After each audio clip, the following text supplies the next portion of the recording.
Based on the recent IAEA report, they analyzed the wastewater collected from the treatment plant after the treatment.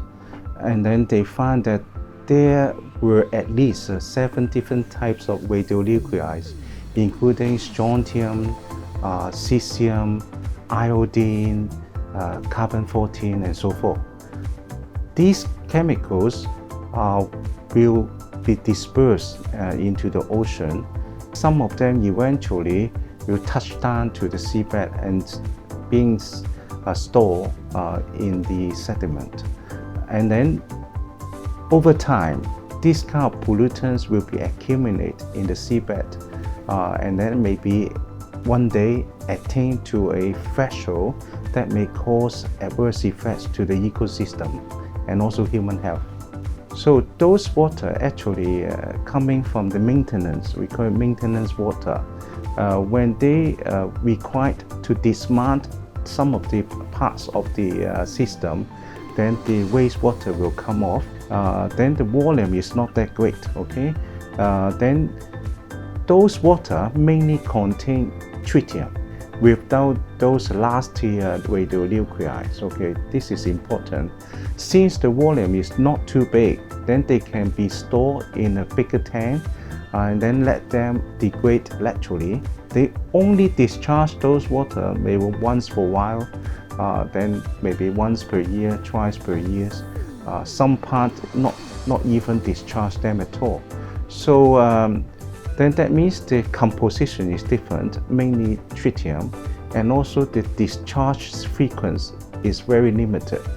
Then on the contrary, in Fukushima situation, they use the water, no matter seawater or rainwater, to cool down the reactor.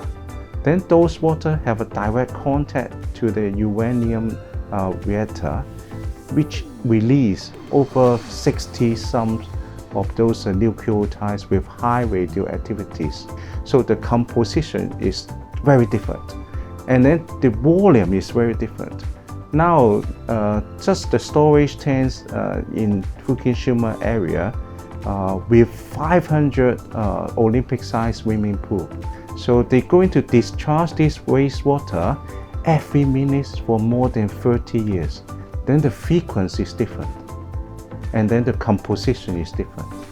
Okay, even though after treatment, there are still different types of radionuclides, as I told before. Since they discharge the wastewater after dilution, okay, then that means the concentration of those radionuclides will be maintained in low level.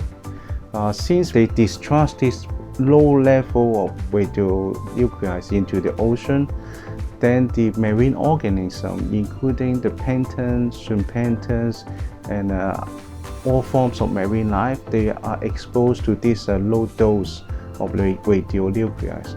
So far, we don't have much scientific information to suggest the chronic toxicity of those radionuclides to different species.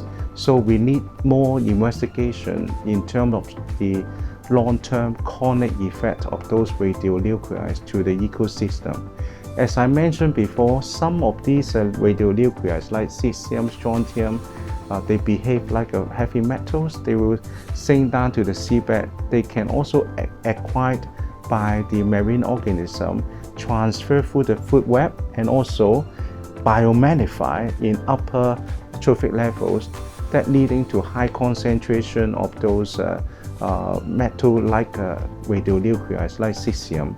In May, Japan found a fish which contained cesium, the radiocesium concentration exceeding the safety limit by 180 times. So that means this can happen and will happen if the discharge continues for 30 years, and then some of the species or marine species on high trophic level, they may have high level of those radionuclides.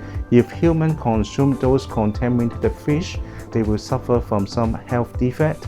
For example, they may not feel well, and if in high dose for cesium, for example, we can discharge some of them, but some of them will remain with us for a long time because they can attach to our bones, attach to our tissues, and then they have this high energy that will trigger mutation of our DNA.